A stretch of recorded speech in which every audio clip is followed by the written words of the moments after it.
The opinions expressed on this program are solely those of its hosts, guests, or callers, and do not necessarily represent the opinions of WTBR-FM, its management, other producers, or sponsors.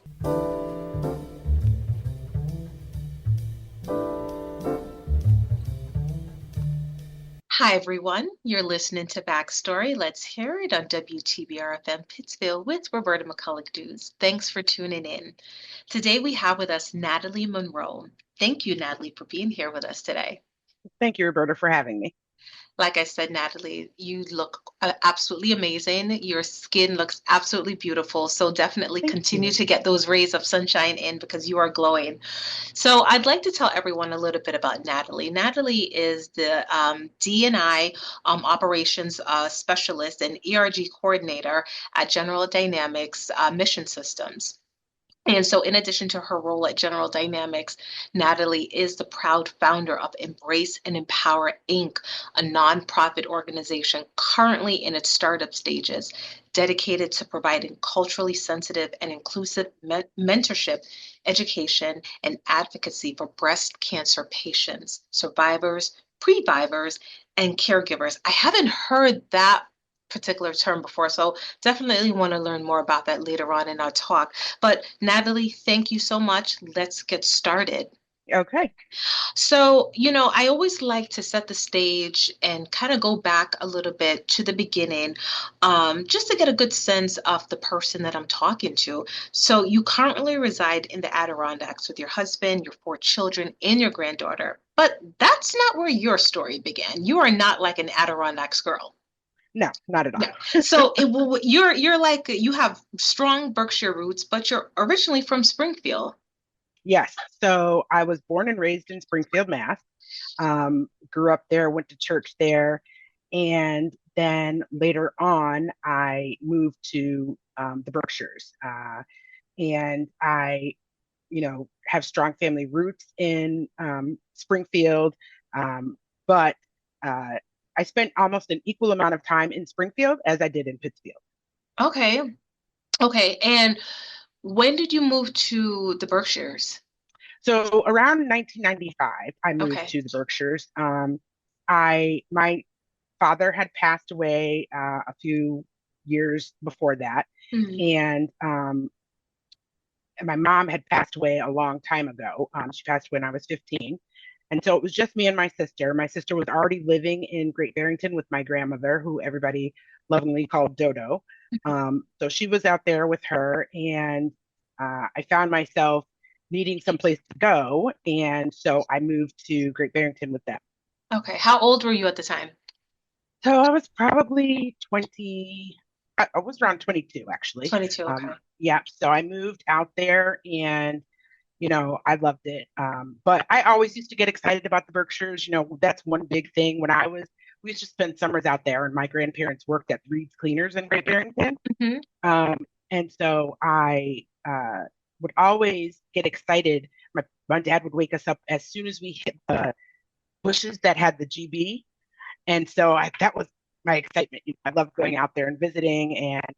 And so I was really familiar with Great Barrington, but not so much Pittsburgh.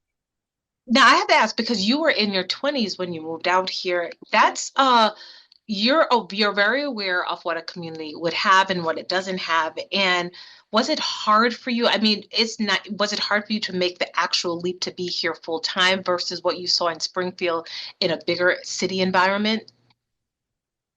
No, I would say because I was still young and trying to figure things out. Yeah. So I had no idea of what really my community in Springfield offered me besides the stuff that I kind of grew up knowing, like the Urban League, my church, dance and activities, all that kind of stuff. And so when I moved to Great Barrington, it had wonderful views and history, culture, that kind of stuff.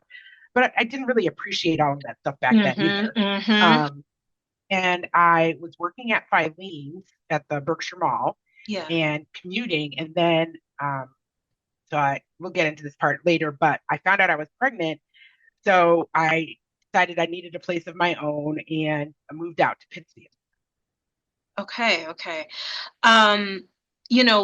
I think everyone has a person or someone or something that, helps them acclimate to a new environment. And, of course, you had your grandparents. And of course, you mentioned the culture and all of that you didn't necessarily appreciate at that moment. Did you find a community, a network of folks that you were able to tap into? Did you have like your tribe of friends or whoever that said, you know what, Natalie, you have found your place in the Berkshires. We are here to help you acclimate and just feel at home? Yes, actually, I did. So when I was in Great Barrington with my grandmother and my sister, I kind of hung out with her high school friends. She went to Monument. So, I met a lot of them and we hung out together. But then when I moved to Pittsfield and I was looking for a place, it was hard. But I found Redfield House. So I don't know if you're familiar with Redfield House, but it is a supportive housing program for young mothers and their children. And it contains about 24 residences, I think. And the first floor was for teen parents. So each floor had like, I don't know if you want to call it a house mother sort of thing. But Rebecca Vale was the one on our floor. I lived on the third floor, and that became my community. Okay. So I joined the resident council. We had like this resident council. I attended parenting groups and did all this other stuff. Those people that I lived with are still my friends to this day. Wow. Those women that we raised our kids together. My kids are still friends with their kids. So, everybody's kind of moved on to different areas in their life, but we all stay in touch, whether it's Facebook, getting together in Pittsfield sometimes. Those women really kind of helped me, supported me, and taught me about the Berkshires. That's important. And you know what? That having that environment, and I am familiar with that house. I think having that built-in community where, like you said, you have this network of women who are there to support one another. And you need that, especially at that time in your life. You need exactly that. Because it's either you have two ways to go. You can either go up with that support, or if you don't have it, then there are also detrimental effects, right? Because you don't have that support and you don't have that encouragement. So that's awesome. One, that y'all are still talking and that you're still connected. I love that. I love that. So, Natalie, you have this great support system. You have this group of women that are like, yes, you can do anything. You are mom, right? You are now in this phase of life where it's not just you. Tell me a little bit about what you envisioned for your life and you and your little baby at the time, and how you were able to carve out a path to say, this is the future that I want for myself and my child. So honestly, I had no clue as to what my path was.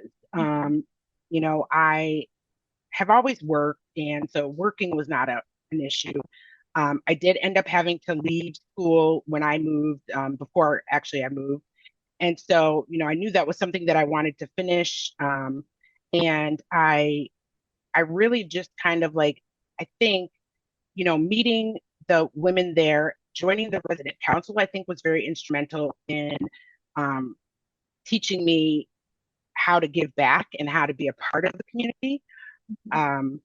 And initially I just thought, I want to go to school, I want to work. I really didn't have a path. When I was in college at Hampton University before, I was majoring in international business. Had no idea what that was. It just sounded good, And then as I grew and learned, I realized I really had a knack for administrative work. So I went to Mildred Ely in Pittsfield.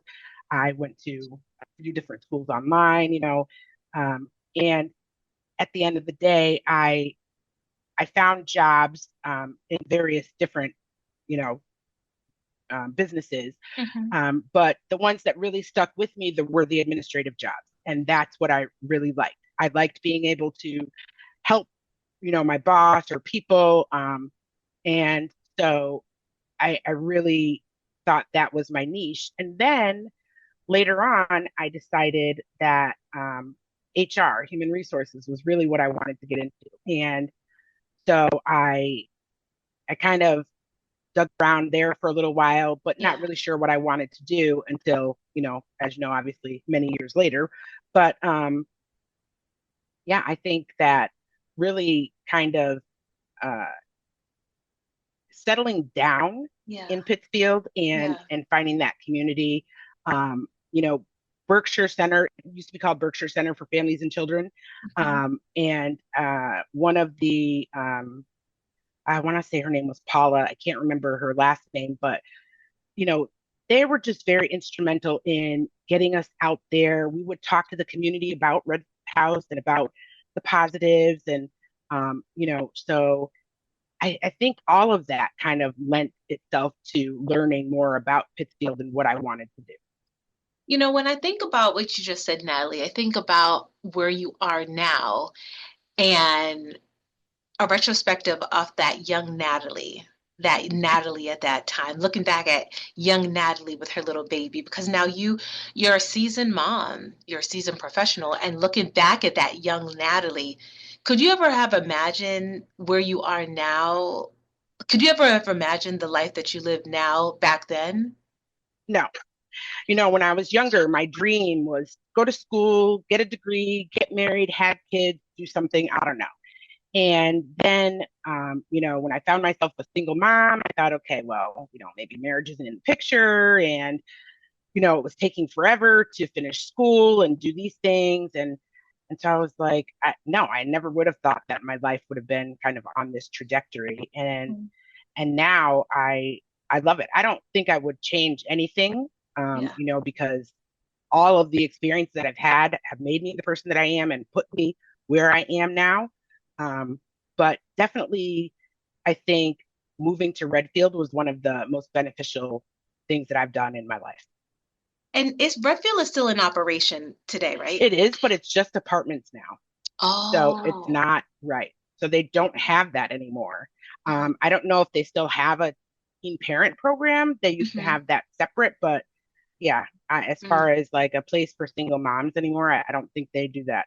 And mm. what I liked about it was that, like I said, they offered classes. It wasn't just because when I was a single mom at that time, I had no clue what I was doing. I had never really been out on my own before. I didn't know how to be a parent. I didn't know how to do a lot of things. And, they were there for the struggles of, the baby crying in the middle of the night, when I went into labor, all this kind of stuff. And not just the staff, but my friends there as well. Wow. So, all right. So you have this great foundation and it has taken you, it allowed you to find your path. I mean, you knew what you liked, you know what you like to do. And then you talk about being in the series of jobs. And so, you're currently with General Dynamics. When did you arrive at General Dynamics, or was there a path to get to General Dynamics over time?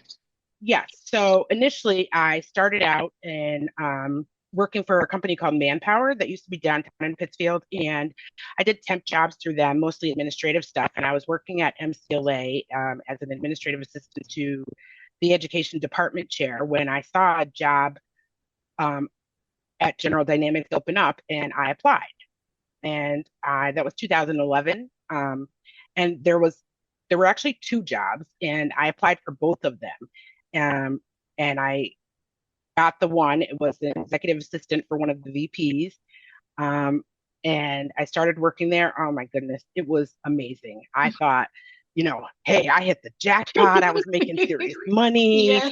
The kids were in daycare. I could afford things, and it was all good. And I have grown to love the job. I love Yeah. the people. I'm not saying it's not without its, issues as any job is. Yeah. But, you know, that's the second part of the family that I have in the Berkshires. So, I had my community from Redfield.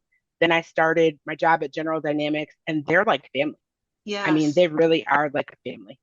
Wow. So, and tell me a little bit about the work that you do currently, because you have this great title. So talk a little bit about your work. So we have a D&I, diversity and inclusion team of two people, myself and my boss, Andrea. So I help support her with, diversity and inclusion efforts. We do a lot with unconscious bias training, getting people in to talk to employees about different aspects of diversity and inclusion. And then a few years ago, we started employee resource groups at General Dynamics, which are basically groups that people can join. They're employee led, and they are revolve around cultures or heritages, or things that people have in common. We currently have 8 employee resource groups. We have and the most recent one, I just started a new one for parents and caregivers, being another, I have 3 older children who are 28, 23, and 21. But now I'm a new mom again. I have a 3-year-old and my 4-year-old granddaughter that I'm raising. And, things have so changed from when I was a mom back then to now. So, I really I felt like it was necessary to kind of seek that support in being a new parent again. And so I started the Parents and Caregivers ERG. And, that's one of our 8. We've got a Hispanic ERG, a multicultural, LGBTQ ERG. And so I really do a lot of work with the ERGs and helping them put together events for employees, helping to bring the community, Pittsfield community, into the company to talk about diversity in the community and how employees can get involved, especially supporting like our military, the Pride Parade, the Pride Festival. So I love being able to give back to the community in that aspect. I also lead our employee engagement team in Pittsfield. So we do a lot of, when I first started, our employee engagement team was all about just this one event, the holiday party. Okay. And so now we do a holiday party, a summer picnic. We, do strawberry picking for families. We have baseball night at we've done the North Adams Steeplecats. We've done it at Wacona Park. But I feel like a big part of that is trying to pull in some of the local businesses. Yeah. And kind of just share the wealth that way, especially during COVID. We did a lot of virtual activities, and we did a lot of paint and sips with the local artist downtown. I think her name is Michelle. And she would send us supplies and ship them to us, and we'd get them out to our employees. And we did stuff with a local baker, a local flower shop. So, I really feel like we have an opportunity to give back. And I love that about my job, whether it's D&I, employee engagement, et cetera. Well, Natalie, you talked extensively about all the things you're doing. And I have to ask, when did you find time to go back to school? Because in the middle of raising a beautiful family and a job that really probably has a lot of demands on your time, when did you find the time in the mix of all of this to say, I want to go back and finish up my degree? Yeah, I don't know. It was, I don't know when I found the time, probably in the middle of the night when I should have been sleeping. I was up writing papers, but, I feel like I've been going to school all my life, honestly. I have been going from one school to another. And at some point, I was like, you know what? I'm going to finish this if it kills me. It took me 30 years, but I did. Good for you. I wanted to show my kids you need to finish what you start, and you can get your degree no matter what age you are. So, that was kind of the motivation to keep going with it.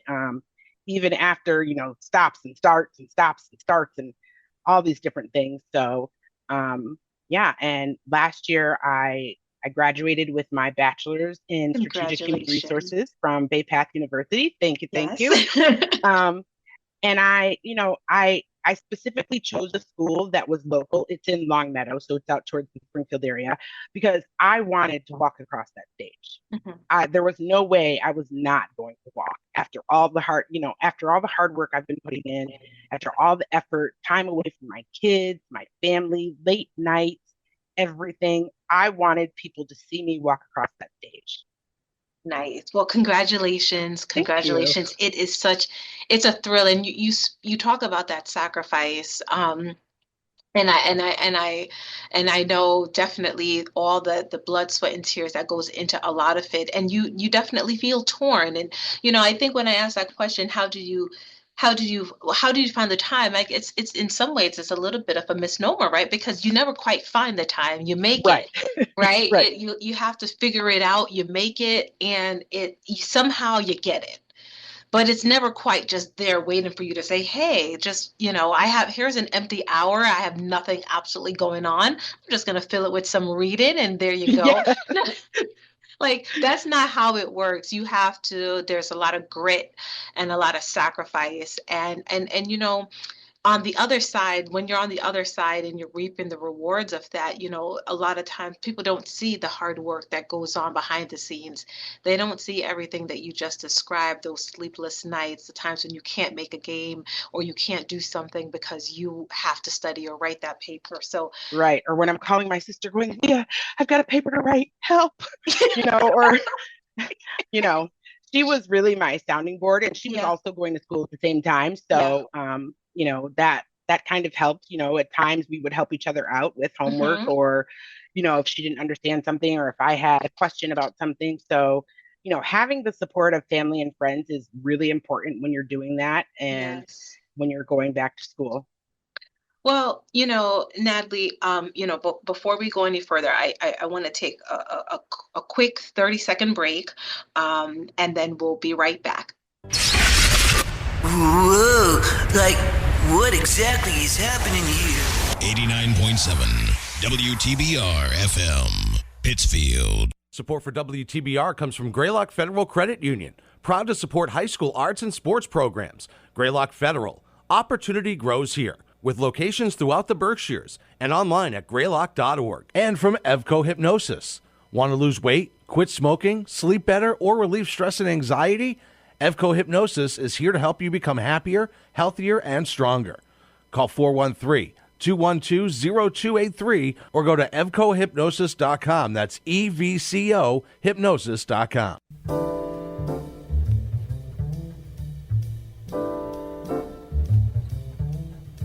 Okay.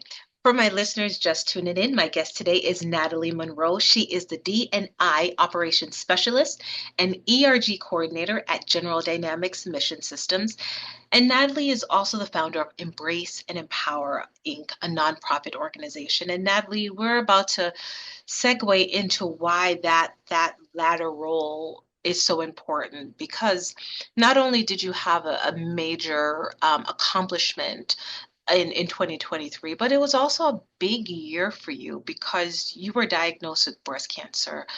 Could you talk a little bit about that? Yes. So I was actually preparing for weight loss surgery at the end of 2022. And I had the surgery scheduled for the December. I was all set to go. And I had a disagreement with my doctor, and I was like, okay, let me start someplace else. Well, in the meantime, I found a lump in my breast, and I went to my primary care physician and I had her check it out. She's like, okay, we need to get a, mammogram, a biopsy, all this good stuff. And I had had my mammogram earlier that year. And so, I got the phone call on January 30th that yes, it is cancer. And I was shocked. Um, all I could do was cry. And, I really didn't know what to think. And then a few days later, I got another call because they had biopsied my other side, this is my right side, and found out I had a totally different type of cancer in the other breast. So, Two types of cancers going on at the same time. mhm, Okay. yeah. All right. Okay. So, I went to Dana-Farber on my birthday, actually on the 16th of February, for a second opinion. And, they kind of confirmed what my oncologist here in Glens Falls had told me. And I was just, again, in shock. And I had never known anybody who had breast cancer. So I didn't know even who to talk to. I think I just kind of, told my husband when he came home and cried and What yeah. was there a history of any kind of cancer though in your family? So not that I know of. My mom, she died when I was 15. So, and my aunt has already passed away. My grandparents are gone. So there's really not anybody for me to ask. Mhm. But I did, they do have you go through genetic testing. And it was found out that I do have the BRCA2 gene. Wow. So that means that, it is genetic for me. And Yeah. my sister was able to get tested. She does not have it. But that's where the whole term previvor comes in. That would be my children, because now they have to get tested, including my son, early because Right. I carry that mutation. Wow. All right. So you you got the confirmation. Hmm. You have not just one cancer, but two types of cancer going on simultaneously. Um, did you have to have an aggressive form of treatment? If you don't mind me asking, what stage were you in? So they were both stage 2. Okay. So the right side was an actual lump right near my nipple, and I could feel it. And so, that's why, obviously I went. The other one, there was nothing to be felt or seen by the naked eye. But when you look at your mammogram, sometimes they talk about microcalcification. And it turns out that the left side both sides have them, but the left side, the microcalcifications were not benign as we had thought. They were actually cancerous. So my right side, I had invasive ductal carcinoma, stage 2. It was ER and PR negative, but HER2 positive. The left side was invasive lobular carcinoma, stage 2, and it was ER and PR negative, but HER2, no, ER and PR positive, but HER2 negative. So the right side is what drove my treatment because it had a very aggressive, it was a very aggressive form of cancer. And when I had my mammogram in January, there was nothing. And then all of a sudden in November, there's and then, when you get your lab work and pathology and all that back, they tell you, like, okay, they give you this number and it's a Ki-67 number and it's supposed to be like, less than 10%. And Yeah. if it's like 15 to 30%, that means it's aggressive. Mine was like 85%. Wow. And so, yeah, the other side was really low, but, it really kind of just shocked me. I'm like, not one, but two different types just living in my body, going about their business. And I had no idea. How did you, knowing that you had to get this you had this aggressive cancer that was sort of leading your treatment plan, what did life look and feel for you in those days? I mean, your family responsibilities don't go away. What was the management of that like? How did you manage, and what got you through? So my family is what got me through. And it looks like a lot of craziness in the beginning. Doctor's appointment, test after test after test, PET scans, CAT scans, MRI. And I had really just started to kind of settle into this next chapter of my life, right? So I got this right before I turned 50, this diagnosis. But just a few years before, I had met my husband in 2018. We got married and had a baby in 2021. In 2022, I got my dream job in HR. And, my first thoughts were, why me? Why? And then my next thought was, what's my game plan? Right. And I also wondered because my husband and I did IVF, and I wondered if that had anything to do with it, and that was the other piece, I guess, that kind of kept me up at night. Like, did I do something to cause this or worsen it or anything like that? So that's kind of where I was going. But so, as far as treatment went, so all of this happened in January and February. I started chemo in March 1st. everything just kind of went so quickly. Like, okay, you've got this diagnosis, and it's a kind of a cross between quick and a waiting, right? You're waiting for results. The treatment happens quickly. You're waiting again for more results. It's that, so it moves quick. So I did my chemo. My doctor was like, initially he told me I was going to have chemo, surgery, and radiation. And I ended up just having chemo and the surgery. So I had 6 months or I think 4 months of chemo, but 6 treatments. Mm-hmm. And, I had to deal with my hair falling out and my skin and my stomach and everything else. I had to go to the hospital 3 times a week for infusions because I was so dehydrated from the chemo. And then, meet with the nutritionist, the genetic counselor, the psychiatrist, like I said, ultrasound, PET scans, MRIs, make sure it's not spreading, and has it gone into lymph nodes? Has it spread to other areas of my body? And so I did all of that, and really, my husband was right there with my sister was right there with me. My older kids were right there, like willing to do whatever I needed. And if it hadn't been for my husband, I don't know what I would have done. Especially trying to take care of 2 little kids and work. I did call Lisa Finneran. She's the VP of Engineering at General Dynamics Mission Systems, and I think 2022 maybe she had talked about her journey with breast cancer. And like I said, I didn't know anybody, and not one person who'd had breast cancer, which is shocking considering that 1 in 8 women will get it. But I reached out to her and I said, I don't know what to do.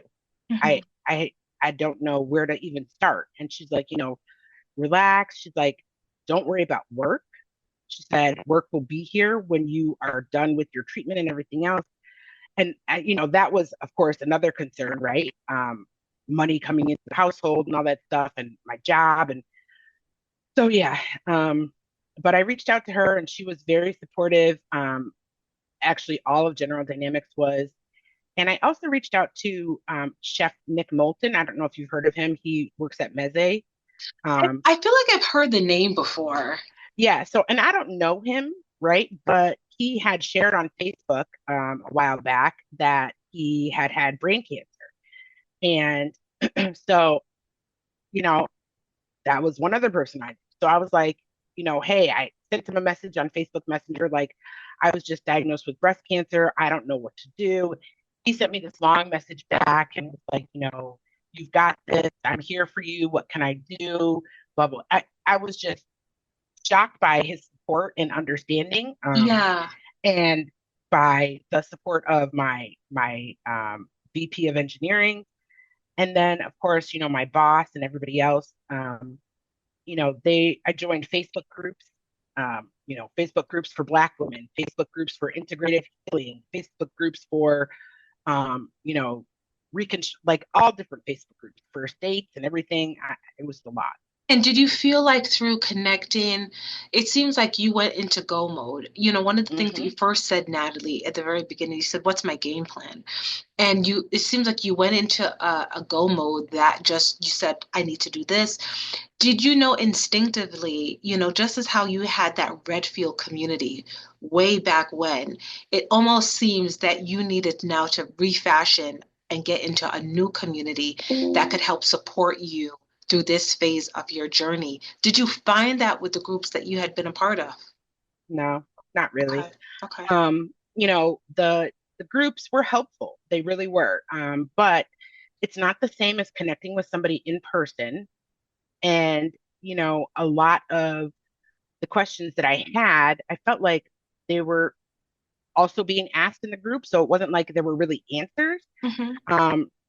So I was just kind of confused and, where do I go to get this information? Luckily, my sister had a soror who had gone through it, and she put me in touch with her the night before my mastectomy surgery. So I talked to her just kind of about that, but there really wasn't anybody local that I could think of, that I could go to.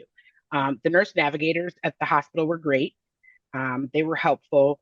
But again, it's not the same. So I did a lot of research on my own, especially as far as finding, you know, support financially, because, when you can't work, there's that whole aspect of losing an income. And so there are a lot of grant places that, will grant you money, help with stuff like that. I got involved with an organization that helped pay for childcare. One other organization helped pay for transportation. But I had to do a lot of that digging on my own. Yeah. And there are a lot of places that you would never suspect that offer help. There's a breast cancer group for gamers. So it's just literally, finding that information out there Yes. and Yeah. figuring it out. And so and that laugh was like not. I mean, this is a very serious topic, but I was just laughing at the specificity of just like I would never think that it was that specific, but that to me is so interesting. Yeah, me either, right? But when I was looking at all the grants and stuff, it's like, okay, do I qualify? Do I qualify? Do I qualify? And so some of them, yes, you do, and then you're repeating your story 12 million times. You got to send it. So it's a lot of work that you still have to do. And you're still going through treatment. So you're basically your own little advocate. You're finding this money while you're tired. Right. Luckily, I will say that we have two great benefits at General Dynamics Mission Systems that I took advantage of, which is included health. They offer a second opinion based on your medical record. So like you send them your information, they give you their opinion. It's a panel of doctors. So I actually had like 3 opinions. So I, got my original, then went to Dana-Farber for a second opinion. And I also sent them my information to get if everybody was in agreement, and they were. And then the other is our employee assistance program. I was talking to them. We get 8 free sessions a year. And I was like, okay, I need to talk to somebody who, is not my family, and just kind of get my feelings out, because you're ill and it's a lot for you, but it's also a lot for the other people in your life. It's a lot for them to have to deal with knowing what's going on with you, knowing they can't really do anything to help you besides, the little things here and there. And so I really stress taking advantage of any health benefits that people have. We also had like critical illness insurance that came in handy, but really just finding that community, it was hard. And that's what prompted me to kind of start Embrace and Empower. I was just about to ask that because it seems like that was the impetus. And so did you decide to start that while you were doing treatment or after? Like when did you actually establish your group? So I started with this last year towards the end of my journey. So I had finished chemo, had my bilateral mastectomy, and was getting kind of back into the swing of things with work and everything. But I still had so many questions, right? My hair hadn't grown back. I had scars on my skin, and I wanted answers. Like, what is my hair going to look like? Can I cut it? Can I, color it? What can I do to it? How do I get rid of the keloids on my skin because of, the surgery and, different experiences like that. And so I, found called black and brown skinned women that have cancer. And I found that group. And even in that group, there were still a lot more questions than answers. And so I was talking with John Lewis from Black Shirts, and he was telling me about this accelerator program. Yeah. And I was like, okay, that sounds like a good thing, and I'm going to do it. And, you have to have kind of an idea of what you're going to do. And I went into the program not knowing what my idea was. Yeah. I said, I have a few things I could do. And then I was just like, what really kind of resonates with me and what am I concerned with right now? And that was the breast cancer. And, I, even to now, I still kind of think like to myself, should I be doing this? Is this really? And I went to church last Sunday, or the Sunday before, not my church. I'm trying to find a church, but I went to church and the message just kind of spoke to me. It was like, what is your purpose? Mm. What are you planning to do? And I thought, goodness gracious, this is saying do it. There's nothing else in this world telling me to do it. The pastor right now is saying, go for it, do what you need to do. And I took that as I should keep on going with what I'm planning to do. So did you have misgivings about starting the group? Not necessarily misgivings. I just thought it was a lot of work. Got it. Right. And I was like, it's another thing on my plate. I still got 2 toddlers at home. I still got a full-time job, and the kids have activities and all this other stuff. And so, yeah, it wasn't that I was having misgivings. It was just that it's a lot. It's a lot to put on your plate. When you think about, so in terms of what distinguishes your group, and you're right, because anytime you start any kind of organization, there's so much that you have to put in to get it up from the ground. So what can someone expect? They're beginning their own journey, or maybe they are a relative and they have a relative who's going through. What could someone expect to experience or take away from your organization? So right now we are still in the startup stages, and I'm looking for mentors. But what I hope to do is be able to match people up with mentors that they can either, select through criteria that they choose. Like, this person's kind of going through a similar situation as I am. Let me talk to them, and have that one-on-one connection. I do some of that now through Glens Falls Hospital. Like, they will call me and say, we have a patient, she'd like to talk to somebody. Do you mind if we give her your number? I said, that's fine. And then the hospital actually told me about the American Cancer Society's Reach to Recovery program. So I joined them as a volunteer as well. But you can't, when you go into like their volunteer portal, I can't choose someone based on color, right? Yeah. I can't choose someone based on culture Yeah. or heritage or, so and I feel like that's the piece that's missing. I feel like there's not anything geared towards BIPOC communities and individuals who have the needs of people of color. Yeah. And I want people from all aspects of life, right? Because breast cancer doesn't just touch women. It affects all people, men, women, transgender, whatever gender, and everybody. And, and I wanted someplace where somebody like my husband, who was helping me through this, if he was interested in getting help or talking to somebody, just saying, my wife is going, what can I do for her? Right. So that's a little bit different, right? Most mentor programs are geared towards just the patient. I want this program to be geared towards the people in the patient's life who are affected by cancer. And so, I want it to be culturally sensitive, and when I say that, I mean, like, more Hispanic women die from breast cancer than white or Black women. It's the leading cause of cancer deaths in Hispanic women. Black women are, more likely to die or get triple negative breast cancer than white women. So there's a lot out there that kind of relates to a person's ancestry. And, I want them to be able to find that information and we haven't built the site yet, we're still working on it, but I want them to be able to find the information and those resources. I want to do that digging for people so they don't have to do it when they're trying to go through this themselves. Right. It's a one-stop shop. I can find a mentor here. Great. I can find resources. Great. I can attend an educational workshop. Wonderful.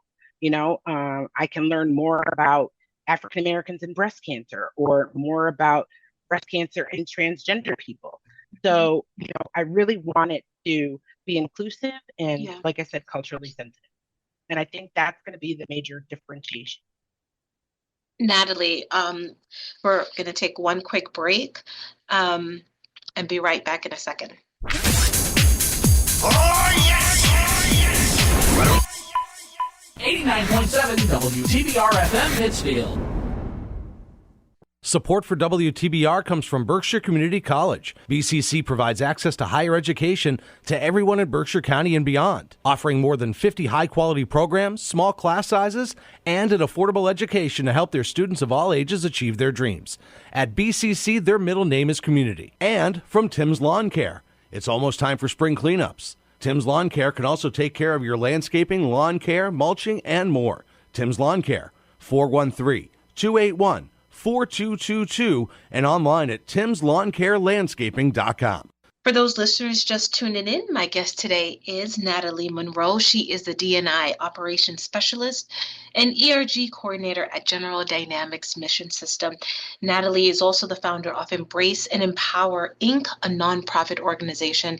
And Natale was just talking about her organization and how she's right now building it up to create that bridge for those BIPOC individuals who have maybe received their diagnosis. Maybe there's a loved one and they need to get resources and information that can help them in a very specific way. So a lot of work is going into this, Natale, a lot of work. When you think about who you are today, it's a year later of a lot. A lot. And I'm still going through it. It's, the journey's still, the treatment part of it is over. I went through chemo. I did not end up having to do radiation because they got everything during the mastectomy. So I was happy about that. While it's not a cure, now I have no evidence of disease. So, that has been done. I've had reconstruction surgery. I just had that in August of this year. I have to have a oophorectomy because I am BRCA2 positive, which means I'm at higher risk for ovarian cancer. So I have to have my ovaries and tubes removed. So there's just a lot, like things you don't think about.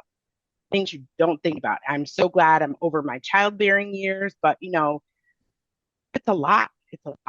And it makes you feel like, I felt like I was just kind of dying there. Like, internally there was, I don't know, I felt like a lack of purpose, I guess. Work was work, but not the same. My family obviously was a purpose, but, and this giving back has really and I think that's kind of what prompted this too, is, when I started helping people or talking to people that the hospital referred to me, I thought, I like this. I'm not doing anything. I'm not giving medical advice. I'm listening.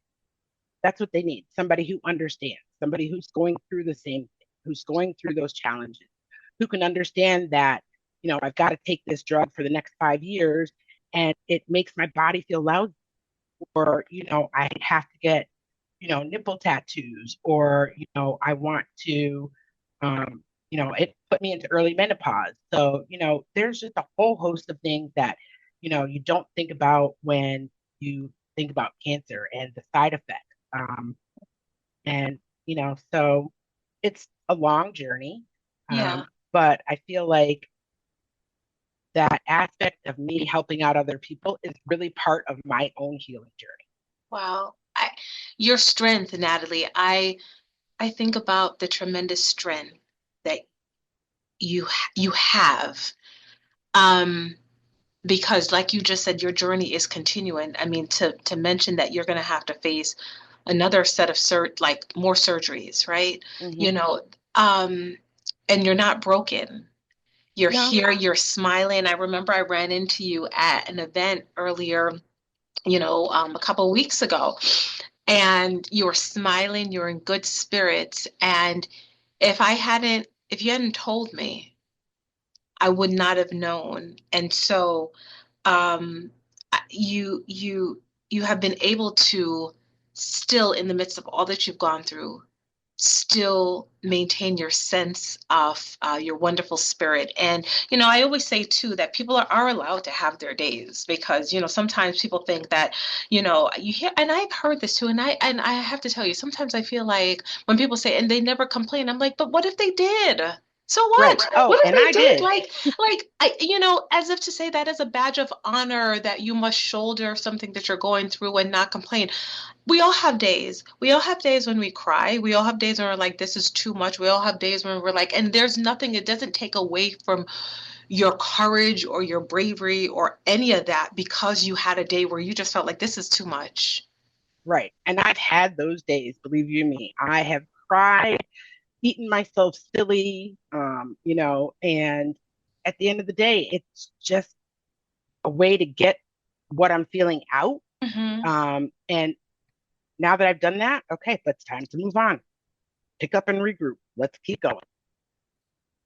Tell me a little bit. You mentioned that it was through the Blackshares Leadership Accelerator program that you were able to sort of get your foot in with this. Tell me a little bit.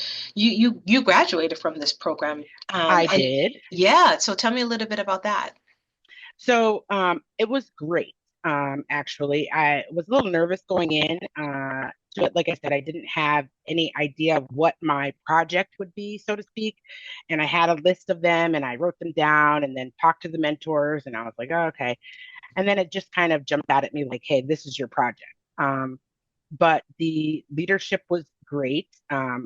Getting to know the community again, because I had done the Berkshire's leadership program a long time ago. And I think doing the Blackshares Leadership Accelerator was seeing things through a different perspective. Okay. Definitely seeing the Berkshires through the lens of people of color Yeah. and, how far I think the disparities, I guess, Yeah. the differences in things. But also the positive aspect of seeing other people in the cohort that were of color and doing positive things to make an Yeah. impact in our community. Okay. So you sometimes you look around in Pittsfield and I think to myself, where are the people that are doing stuff? Right? Like, I want that. I want that. I want to be part of that. Right. And Right. so and there are different ways to get involved, like there's NAACP, Women of Color, all of that stuff. But I just felt like, yeah, that wasn't for me. And then I found the Blackshares Leadership Accelerator, and I thought, this is awesome because, they took us out into the community. We got to meet with diverse networking groups. We got Okay. to meet with other local businesses, and also, just talking amongst ourselves as a group Right. of Black professionals who are trying to do something, uplift each other.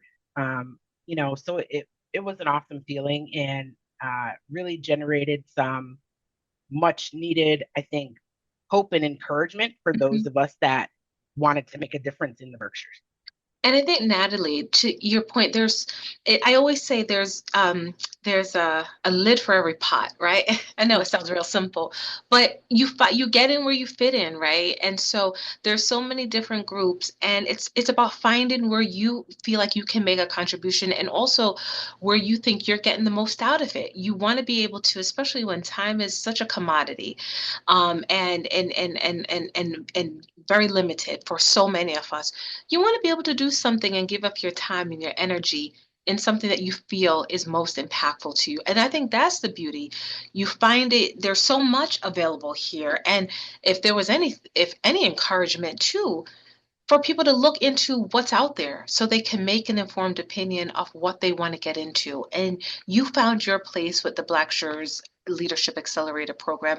And I mean, I've been kind of seeing so many good success stories coming out of that program. So many individuals, they graduate and they have so many great stories to share like yourself. So, I mean, it seems like, again, it's needed, and there's always an opportunity for people to have and establish a program that creates a wider awareness, and makes people feel seen and taps into that. So I hear it. I love it. Yes. So, we're winding down the hour, but I mean, I think about your story, Natalie. I think about how you never stopped. With all that you have gone through, you never really stopped. You kept going. Um, how do you find rest? And what does rest look like for you? So, rest, what's that?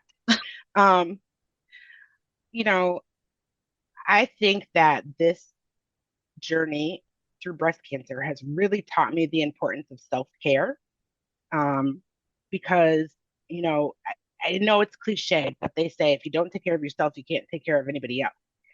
And um, so that has really resonated with me throughout this journey. So I try to make the time to do things for myself or with my husband or with my kids, that kind of feed that inner need for me to rest, so to speak. Whether it's just cuddling on the couch with my baby or taking the kids to their activities and watching the joy on their faces as they practice gymnastics, going line dancing with my sister-in-law, you know, um, little things. And part of that has also been going to the gym. Our hospital here in Glens Falls offers a program through the YMCA, and I started doing that. And I found that working out has really also been a great part of this healing journey. I use that time to kind of reflect on my health. I use that time to, it's also my alone time. Sometimes Yeah. I take the kids with me. They go to, the playroom and I go to work out. Sometimes they don't go, Hmm. but that's part of that healing process for me, the working out, and just finding time to be in the moment, right? I think Yeah. a lot of us are so caught up in what we're doing and posting it right to Facebook or this or that, or and I try to make it a point now to not have my camera with me when I'm doing things with my family. Mm. If somebody wants to take a picture, that's fine, but I'm not going to be the one taking the picture. I want to be the one enjoying what we're doing. Mm. So, Hmm. it's little things like that. Reading books. I used to love to read, kind of got out of it, and I've gotten back into it with, all of this that's going on.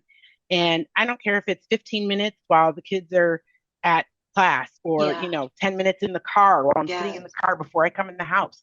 That 10 minutes is time for me to reflect, calm my mind, do something that I want to do. Natty, I love that you have identified different ways to get what you need. And I think that's empowering to others who are listening too, that it's not waiting for the time and the opportunity to drop in your lap. Make Be intentional about your Yes. rest. Be Hmm. intentional about your space, carving that out, whatever you want that to look like. Be intentional about it so that you can refill your cup in some way. Natalie, you continue to refill your cup so you can be there for your beautiful family. Continue smiling, continue to do this work. If people want to stay connected with you to learn more about Embrace and Empower, what ways can you suggest that they do so? They can follow me on LinkedIn, and it's just my name, Natalie Monroe. I have started a Facebook page for Embrace and Empower, but there's nothing on it yet, so we're still working that. But they can email me, NRALMASI@gmail.com, and I can, talk to them. And I just want to put this out there. I'm not here to help just people of color. I'm here to help everybody and anybody affected by breast cancer. My program is designed for people of color, yes, because that's where I felt the need most was. But if someone has breast cancer and they want to talk, they can reach out to me. If someone, needs advice on where to go to look for information, they can reach out to me. If someone wants to cry, they can reach out to me. It's what I'm here for. And, you know, I reflect on how far I've come through this journey and the goals that I've put in place for myself every day, and I'm amazed at it. And I think that's really all it is, right? Is setting yourself up for those little things that you can achieve, taking it a moment, a step at a time, not trying to bite off more than you can chew. Like sometimes that was me, right? And, one of the little things that I taught myself during this journey too is just to kind of set aside that time in the morning and afternoon before and after work. I do that. I have it on blocked off on my calendar, 30 minutes before and 30 minutes after, just kind of regroup, right? Get my mind right, transitioning from work to family, get myself organized for the next day so I'm prepared. And a lot of that helps me. But you know, I want to say that it's just a step in my journey. That's all these are steps. And every step counts. And that's how you get to where you're going. And Natalie, my closing question, if you had to choose one word to describe you, what would it be? So, resilient. Okay. I had to call my sister and ask her because I was like, oh, what word would you use to describe me? Okay. She was like, well, if I wanted to say it nicely, I'd say passionate. Okay. I said, okay. I said, yeah, I am determined. That's what I would say too. But yes, resilient. I bounce back and I will continue to bounce back no matter what life throws at me. And I think that everybody can and should find a way to get their bounce back. Natalie, thank you so much for sharing your story. Thank you so much for being a beacon for others who are going through. It's not an easy journey. Everything that you just talked about today, I'm like, wow, and there's more to come. And you're still here and you're still willing to share of yourself. So I just want to thank you for your generosity of spirit and your kindness. It has been a real pleasure. So thank you so much. You're welcome, Roberta. Thank you for having me. And thank you for allowing me to share my story. You are most welcome. Everyone, you've been listening to Backstory. Let's hear it on WTBR Pittsfield with Roberta McCulloch-Dews. I hope you have a great day.